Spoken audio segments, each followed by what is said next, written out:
ನಮಸ್ಕಾರ ಸ್ನೇಹಿತರೆ, Kannada jobs corner YouTube ಚಾನೆಲ್ಗೆ ಎಲ್ಲರಿಗೂ ಸ್ವಾಗತ. ಬಿಎಸ್ಎಫ್ ನಲ್ಲಿ ವಿವಿಧ ಹುದ್ದೆಗಳ ನೇಮಕಾತಿಗೆ ಸಂಬಂಧಪಟ್ಟಂತೆ ಅರ್ಜಿಗಳನ್ನು ಆಹ್ವಾನಿಸಲಾಗಿರುವಂತದ್ದು. ಇನ್ನು ಯಾವ್ಯಾವ ಹುದ್ದೆಗಳಿವೆ, ಎಷ್ಟೆಷ್ಟು ಹುದ್ದೆಗಳು ಖಾಲಿ ಇರುವಂತದ್ದು, ಏಜ್ ಲಿಮಿಟ್, ಎಜುಕೇಶನಲ್ ಕ್ವಾಲಿಫಿಕೇಶನ್ ಹಾಗೂ ಸೆಲೆಕ್ಷನ್ ಪ್ರೊಸೀಜರ್ ಬಗ್ಗೆ ಈ ಒಂದು ವಿಡಿಯೋದಲ್ಲಿ ಮುಂದೆ ನೋಡ್ತಾ ಹೋಗೋಣ. ನಮ್ಮ ಚಾನೆಲ್ ಅನ್ನು ಯಾರಾದ್ರೂ ಹೊಸದಾಗಿ ನೋಡ್ತಾ ಇದ್ರೆ ಸಬ್ಸ್ಕ್ರೈಬ್ ಮಾಡಿ ಹಾಗೂ ಪಕ್ಕದಲ್ಲೇ ಇರುವಂತಹ ಬೆಲ್ ಬಟನ್ ಅನ್ನು ಕ್ಲಿಕ್ ಮಾಡಿ.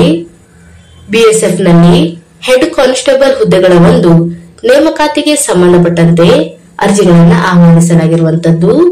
ಇನ್ನು ಈ ಎಲ್ಲ ಹುದ್ದೆಗಳಿಗೆ ಪುರುಷ ಹಾಗೂ ಮಹಿಳಾ ಅಭ್ಯರ್ಥಿಗಳು ಅರ್ಜಿಯನ್ನು ಸಲ್ಲಿಸಬಹುದಾಗಿರುವಂತದ್ದು. ಇನ್ನು ಅಭ್ಯರ್ಥಿಗಳು ಕೇವಲ ಆನ್ಲೈನ್ ಮುಖಾಂತರ ಈ ಒಂದು ಹುದ್ದೆಗಳಿಗೆ ಅರ್ಜಿಯನ್ನು ಸಲ್ಲಿಸಬಹುದಾಗಿದೆ. ಇನ್ನು ಈ ಹುದ್ದೆಗಳಿಗೆ ಅರ್ಜಿಯನ್ನು ಸಲ್ಲಿಸಲು ಪ್ರಾರಂಭ ದಿನಾಂಕವನ್ನ ನೋಡೋದಾದ್ರೆ ಆಗಸ್ಟ್ 24ರಿಂದ ಸೆಪ್ಟೆಂಬರ್ 23ರವರೆಗೆ ಅಭ್ಯರ್ಥಿಗಳಿಗೆ ಅರ್ಜಿಯನ್ನು ಸಲ್ಲಿಸಲು ಅವಕಾಶವನ್ನ ನೀಡಲಾಗಿರುವಂತದ್ದು. ಇನ್ನು ವೇತನ ಶ್ರೇಣಿಯ ಬಗ್ಗೆ ನೋಡೋದಾದ್ರೆ ಈ ಹುದ್ದೆಗಳಿಗೆ ಆಯ್ಕೆಯಾದಂತಹ ಅಭ್ಯರ್ಥಿಗಳಿಗೆ ಲೆವೆಲ್ 4 ಅಲ್ಲಿ ವೇತನವನ್ನ ನೀಡಲಾಗುವಂತದ್ದು. ಅಂದರೆ 25,500ರಿಂದ 81,100ರವರೆಗೆ ವೇತನವನ್ನ ನೀಡಲಾಗುತ್ತದೆ ಹಾಗೂ ಇದರ ಜೊತೆಗೆ ಅದರ್ ಅಲೋವೆನ್ಸಸ್ ಸಹ ಇರುವಂತದ್ದು. ಇನ್ನು ಎಲ್ಲೆಲ್ಲಿ ಎಷ್ಟೆಷ್ಟು ಹುದ್ದೆಗಳು ಖಾಲಿ ಇದೆ ಅಂತ ನೋಡ್ತಾ ಹೋಗೋದಾದ್ರೆ ಈ ಒಂದು ಹುದ್ದೆಗಳನ್ನ ಡೈರೆಕ್ಟ್ ಎಂಟ್ರಿ ಹಾಗೂ ಡಿಪಾರ್ಟ್ಮೆಂಟಲ್ ಕ್ಯಾಂಡಿಡೇಟ್ಸ್ ಗಳ ಮೂಲಕ ನೇಮಕಾತಿಯನ್ನ ಮಾಡಿಕೊಳ್ಳಲಾಗುತ್ತಿರುವಂತದ್ದು.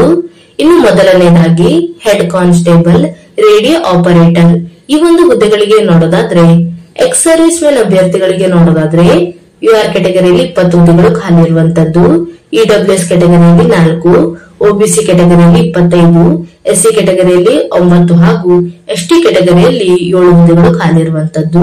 ಒಟ್ಟು 65 ಹುದ್ದೆಗಳು ಎಕ್ಸ್ ಸರ್ವಿಸ್ ಮೆನ್ ಅಭ್ಯರ್ಥಿಗಳಿಗೆ ಖಾಲಿ ಇರುವಂತದ್ದು ಹಾಗೂ ಕರೆಂಟ್ ಅವೈಲಬಿಲಿಟಿ 34 ಹುದ್ದೆಗಳಾಗಿರುತ್ತವೆ ಹಾಗೂ ರಿಮೈನಿಂಗ್ ವೇಕೆನ್ಸಿ 584 ಹುದ್ದೆಗಳು.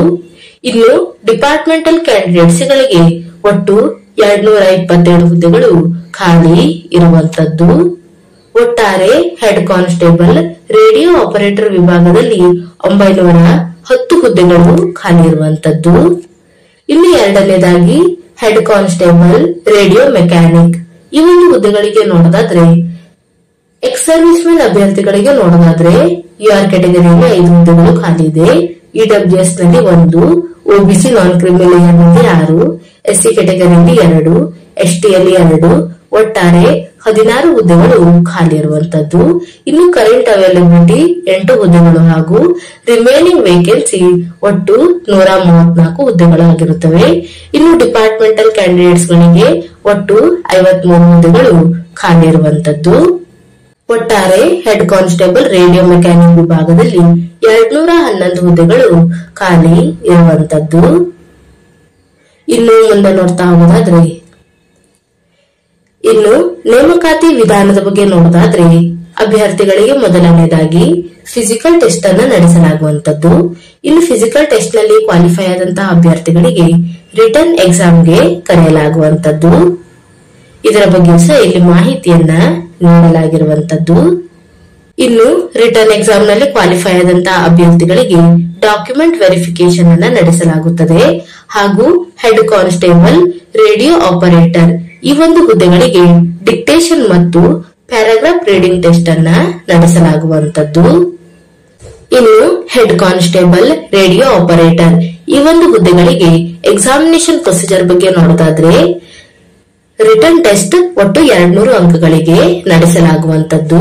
ಇದು ಕಂಪ್ಯೂಟರ್ ಬೇಸ್ಡ್ ಮುಖಾಂತರ ಎಕ್ಸಾಮ್ ಅನ್ನ ನಡೆಸಲಾಗುವಂತದ್ದು ಹಾಗೂ ಡಿಕ್ಟೇಷನ್ ಟೆಸ್ಟ್ ಒಟ್ಟು 50 ಅಂಕಗಳಿಗೆ ನಡೆಸಲಾಗುತ್ತದೆ. ಇನ್ನು ಪ್ಯಾರಾಗ್ರಾಫ್ ರೀಡಿಂಗ್ ಟೆಸ್ಟ್ ಇದು ಒಂದು ಕ್ವಾಲಿಫೈಯಿಂಗ್ ನೇಚರ್ ಆಗಿರುವಂತದ್ದು. ಇನ್ನು ಹೆಡ್ ಕಾನ್ಸ್ಟೇಬಲ್, ರೇಡಿಯೋ ಮೆಕ್ಯಾನಿಕ್ ಈ ಒಂದು ಹುದ್ದೆಗಳಿಗೆ ನೋಡೋದಾದ್ರೆ ಒಟ್ಟು 200 ಅಂಕಗಳಿಗೆ ಎಕ್ಸಾಮ್ ಅನ್ನ ನಡೆಸಲಾಗುವಂತದ್ದು. ಇನ್ನು ಈ ಹುದ್ದೆಗಳಿಗೆ ಡಿಕ್ಟೇಷನ್ ಹಾಗೂ ಪ್ಯಾರಾಗ್ರಾಫ್ ರೀಡಿಂಗ್ ಟೆಸ್ಟ್ ಇರೋದಿಲ್ಲ. ಇನ್ನು ಈ ಹುದ್ದೆಗಳಿಗೆ ಸಂಬಂಧಪಟ್ಟಂತೆ ಎಜುಕೇಶನಲ್ ಕ್ವಾಲಿಫಿಕೇಶನ್ ಬಗ್ಗೆ ನೋಡ್ತಾ ಹೋಗೋದಾದ್ರೆ ಹೆಡ್ ಕಾನ್ಸ್ಟೇಬಲ್, ರೇಡಿಯೋ ಆಪರೇಟರ್ ಈ ಒಂದು ಹುದ್ದೆಗಳಿಗೆ ನೋಡೋದಾದ್ರೆ ಪಿಯುಸಿಯಲ್ಲಿ ಸೈನ್ಸ್ ಅನ್ನ ಮಾಡಿರುವಂತಹ ಅಭ್ಯರ್ಥಿಗಳು ಅರ್ಜಿಯನ್ನ ಸಲ್ಲಿಸಬಹುದು. ಇನ್ನು ಅಭ್ಯರ್ಥಿಗಳು ಪಿಯುಸಿಯಲ್ಲಿ ಫಿಸಿಕ್ಸ್, ಕೆಮಿಸ್ಟ್ರಿ ಹಾಗೂ ಮ್ಯಾಥಮೆಟಿಕ್ಸ್ ಈ ಒಂದು ಸಬ್ಜೆಕ್ಟ್ ಅನ್ನ ಪಿಯುಸಿಯಲ್ಲಿ ಸ್ಟಡಿ ಮಾಡಿರಬೇಕಾಗಿರುತ್ತದೆ. ಹಾಗೂ ಅಭ್ಯರ್ಥಿಗಳು ಮಿನಿಮಮ್ 60% ಮಾರ್ಕ್ಸ್ ಅನ್ನ ಫಿಸಿಕ್ಸ್, ಕೆಮಿಸ್ಟ್ರಿ ಹಾಗೂ ಮ್ಯಾಥ್ಸ್ ಸಬ್ಜೆಕ್ಟ್ ನಲ್ಲಿ ಪಡೆದುಕೊಂಡಿರಬೇಕು. ಅಥವಾ ಇನ್ನೂ ಒಂದು ಕ್ವಾಲಿಫಿಕೇಶನ್ ಅನ್ನು ಸಹ ನೀಡಿರುವಂತದ್ದು. SSLC ಜೊತೆಗೆ 2 ವರ್ಷಗಳ ITI ಕೋರ್ಸ್ ಅನ್ನ ಮಾಡಿರುವಂತಹ ಅಭ್ಯರ್ಥಿಗಳು ಸಹ ಅರ್ಜಿಯನ್ನ ಸಲ್ಲಿಸಬಹುದಾಗಿರುವಂತದ್ದು. ಇನ್ನು ಅಭ್ಯರ್ಥಿಗಳು ITI ನಲ್ಲಿ ರೇಡಿಯೋ ಮತ್ತು ಟೆಲಿವಿಷನ್ ಅಥವಾ ಇಲೆಕ್ಟ್ರಾನಿಕ್ಸ್ ಎಂಜಿನಿಯರಿಂಗ್ ಅಥವಾ ಕಂಪ್ಯೂಟರ್ ಆಪರೇಟರ್ ಮತ್ತು ಪ್ರೋಗ್ರಾಮಿಂಗ್ ಅಸಿಸ್ಟೆಂಟ್ ಅಥವಾ data preparation and computer software ಅಥವಾ ಜನರಲ್ ಇಲೆಕ್ಟ್ರಾನಿಕ್ಸ್ ಎಂಜಿನಿಯರಿಂಗ್ ಅಥವಾ ಡಾಟಾ ಎಂಟ್ರಿ ಆಪರೇಟರ್ ಈ ಒಂದು ವಿಭಾಗದಲ್ಲಿ ITI ಅನ್ನ ಮಾಡಿರುವಂತಹ ಅಭ್ಯರ್ಥಿಗಳು ಸಹ ಅರ್ಜಿಯನ್ನು ಸಲ್ಲಿಸಬಹುದಾಗಿರುವಂತದ್ದು. ಇನ್ನು ಎರಡನೇದಾಗಿ ಹೆಡ್ ಕಾನ್ಸ್ಟೇಬಲ್, ರೇಡಿಯೋ ಮೆಕ್ಯಾನಿಕ್ ಈ ಒಂದು ಹುದ್ದೆಗಳಿಗೆ ನೋಡೋದಾದ್ರೆ ಪಿಯುಸಿಯಲ್ಲಿ ಸೈನ್ಸ್ ಅನ್ನ ಸ್ಟಡಿ ಮಾಡಿರುವಂತಹ ಅಭ್ಯರ್ಥಿಗಳು ಅರ್ಜಿಯನ್ನು ಸಲ್ಲಿಸಬಹುದಾಗಿರುವಂತದ್ದು. ಇನ್ನು ಅಭ್ಯರ್ಥಿಗಳು ಪಿಯುಸಿಯಲ್ಲಿ ಫಿಸಿಕ್ಸ್, ಕೆಮಿಸ್ಟ್ರಿ ಹಾಗೂ ಮ್ಯಾಥ್ಸ್ ಅನ್ನ ಸ್ಟಡಿ ಮಾಡಿರಬೇಕಾಗಿರುತ್ತದೆ. ಹಾಗೂ ಅಭ್ಯರ್ಥಿಗಳು ಮಿನಿಮಮ್ 60% ಮಾರ್ಕ್ಸ್ ಅನ್ನ ಪಡೆದುಕೊಂಡಿರಬೇಕು. ಅಥವಾ ಇನ್ನು ಒಂದು ಕ್ವಾಲಿಫಿಕೇಶನ್ ಅನ್ನು ಸಹ ನೀಡಿರುವಂತದ್ದು. SSLC ಜೊತೆಗೆ 2 ವರ್ಷಗಳ ITI ಕೋರ್ಸ್ ಅನ್ನ ಮಾಡಿರುವಂತಹ ಅಭ್ಯರ್ಥಿಗಳು ಸಹ ಅರ್ಜಿಯನ್ನು ಸಲ್ಲಿಸಬಹುದಾಗಿರುವಂತದ್ದು. ಇನ್ನು ಅಭ್ಯರ್ಥಿಗಳು ITI ನಲ್ಲಿ radio and television or general electronics or computer operator and programming assistant or data preparation and computer software ಅಥವಾ electrician or fitter or information technology and electronic system maintenance or communication equipment maintenance or computer hardware or network technician or mechatronics or data entry operator ಈ ಒಂದು ವಿಭಾಗದಲ್ಲಿ ITI ಅನ್ನ ಮಾಡಿರುವಂತಹ ಅಭ್ಯರ್ಥಿಗಳು ಈ ಒಂದು ಹುದ್ದೆಗಳಿಗೆ ಅರ್ಜಿಯನ್ನು ಸಲ್ಲಿಸಬಹುದು. ಇನ್ನು ಏಜ್ ಲಿಮಿಟ್ ಬಗ್ಗೆ ನೋಡೋದಾದ್ರೆ UR ಕೆಟಗರಿಯ ಅಭ್ಯರ್ಥಿಗಳಾದರೆ 18ರಿಂದ 25 ವರ್ಷದ ಒಳಗಿನ ಅಭ್ಯರ್ಥಿಗಳು ಅರ್ಜಿಯನ್ನು ಸಲ್ಲಿಸಬಹುದು. ಇನ್ನು OBC ಕೆಟಗರಿಯವರಿಗೆ 18ರಿಂದ 28 ವರ್ಷದ ಒಳಗಿನ ಅಭ್ಯರ್ಥಿಗಳು ಅರ್ಜಿಯನ್ನು ಸಲ್ಲಿಸಬಹುದು. ಇನ್ನು SC ST ಕೆಟಗರಿಯವರಾದರೆ 18ರಿಂದ 30 ವರ್ಷದ ಒಳಗಿನ ಅಭ್ಯರ್ಥಿಗಳು ಅರ್ಜಿಯನ್ನು ಸಲ್ಲಿಸಬಹುದು. ಇನ್ನು ಏಜ್ ರಿಲ್ಯಾಕ್ಸೇಷನ್ ಬಗ್ಗೆ ನೋಡೋದಾದ್ರೆ SC ST ಕೆಟಗರಿ ಅಭ್ಯರ್ಥಿಗಳಿಗೆ 5 ವರ್ಷಗಳವರೆಗೆ ಏಜ್ ರಿಲ್ಯಾಕ್ಸೇಷನ್ ಅನ್ನ ನೀಡಲಾಗಿದೆ. OBC ನಾನ್ ಕ್ರೀಮಿ ಲೇಯರ್ ಅಭ್ಯರ್ಥಿಗಳಿಗೆ 3 ವರ್ಷ. ಇನ್ನು ಎಕ್ಸ್ ಸರ್ವಿಸ್ ಮೆನ್ ಅಭ್ಯರ್ಥಿಗಳಿಗೆ ಅವರ ಒಂದು ಕೆಟಗರಿಗೆ ಸಂಬಂಧಪಟ್ಟಂತೆ 8 ವರ್ಷಗಳವರೆಗೂ ಸಹ ಒಂದು ಏಜ್ ರಿಲ್ಯಾಕ್ಸೇಷನ್ ಅನ್ನ ನೀಡಲಾಗಿರುವಂತದ್ದು.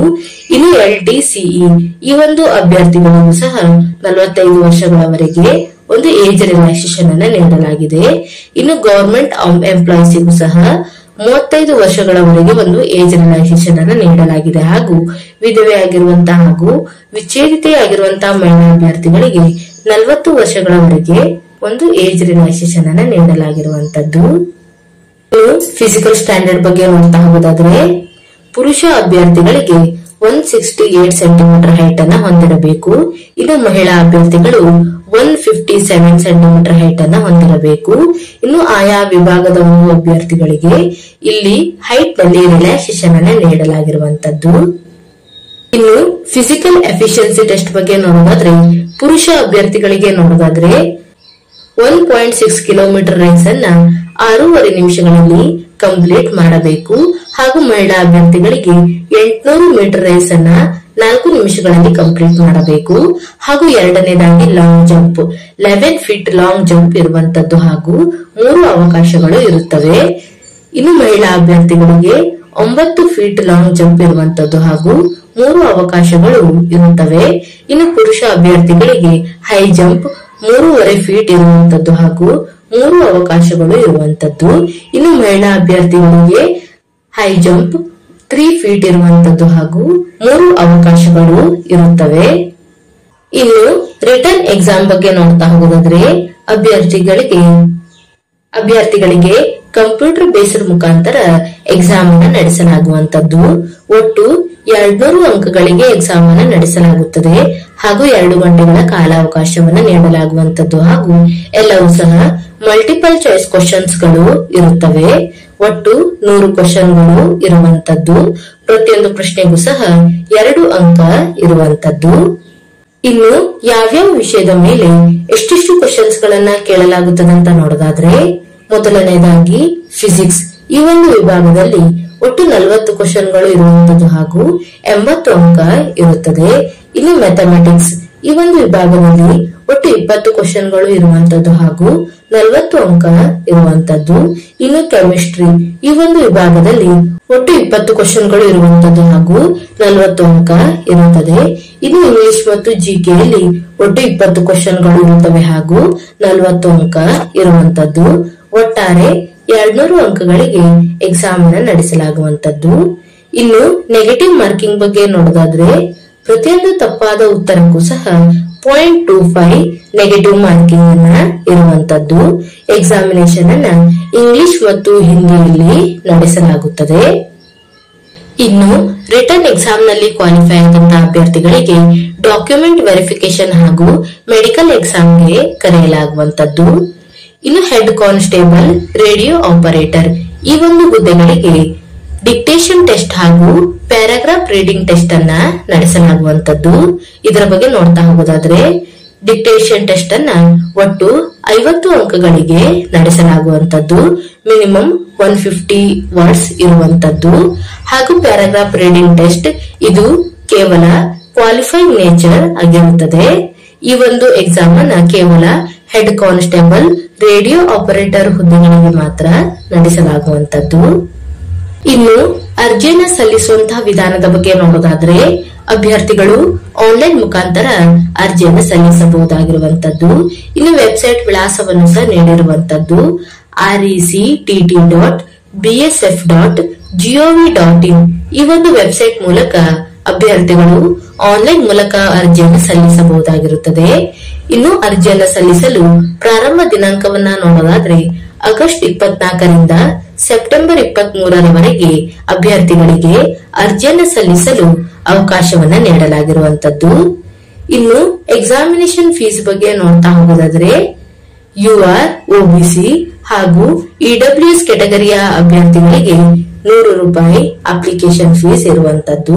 ಇನ್ನು ಅಭ್ಯರ್ಥಿಗಳು ಆನ್ಲೈನ್ ಮುಖಾಂತರ ಅಪ್ಲಿಕೇಶನ್ ಫೀಸ್ ಅನ್ನ ಪೇಮೆಂಟ್ ಮಾಡಬೇಕಾಗಿರುವಂತದ್ದು. ಇನ್ನು ಮಹಿಳಾ ಅಭ್ಯರ್ಥಿಗಳಿಗೆ, SC/ST ಕೆಟಗರಿ ಅಭ್ಯರ್ಥಿಗಳಿಗೆ ಹಾಗೂ BSF ನ ಡಿಪಾರ್ಟ್ಮೆಂಟಲ್ ಕ್ಯಾಂಡಿಡೇಟ್ಸ್ ಗಳಿಗೆ ಹಾಗೂ ಎಕ್ಸ್ ಸರ್ವಿಸ್ ಮೆನ್ ಅಭ್ಯರ್ಥಿಗಳಿಗೆ ಯಾವುದೇ ರೀತಿಯಾದಂತಹ ಅಪ್ಲಿಕೇಶನ್ ಫೀಸ್ ಇರುವುದಿಲ್ಲ. ಇನ್ನು ಅಭ್ಯರ್ಥಿಗಳು ಸರ್ವಿಸ್ ಚಾರ್ಜ್ 59 ರೂಪೀಸ್ ಅನ್ನ ಪೇಮೆಂಟ್ ಮಾಡಬೇಕಾಗಿರುವಂತದ್ದು. ಇನ್ನು ಆಸಕ್ತ ಮತ್ತು ಅರ್ಹ ಅಭ್ಯರ್ಥಿಗಳು ಈ ಒಂದು ಹುದ್ದೆಗಳಿಗೆ ಅರ್ಜಿಯನ್ನು ಸಲ್ಲಿಸಬಹುದಾಗಿರುವಂತದ್ದು. ಇವಿಷ್ಟು BSF ನಲ್ಲಿ ಕರೆಯಲಾದಂತಹ ಹೆಡ್ ಕಾನ್ಸ್ಟೇಬಲ್ ಹುದ್ದೆಗಳ ಒಂದು ನೇಮಕಾತಿಗೆ ಸಂಬಂಧಪಟ್ಟಂತಹ ಮಾಹಿತಿಯಾಗಿರುತ್ತದೆ. ಈ ಒಂದು ವಿಡಿಯೋ ನಿಮಗೆ ಇಷ್ಟವಾಗಿದ್ದಲ್ಲಿ ಒಂದು ಲೈಕ್ ಮಾಡಿ, ಶೇರ್ ಮಾಡಿ ಹಾಗೂ ಸಬ್ಸ್ಕ್ರೈಬ್ ಮಾಡಿ. ಜೊತೆಗೆ ಪಕ್ಕದಲ್ಲೇ ಇರುವಂತಹ ಬೆಲ್ ಬಟನ್ ಅನ್ನು ಕ್ಲಿಕ್ ಮಾಡಿ.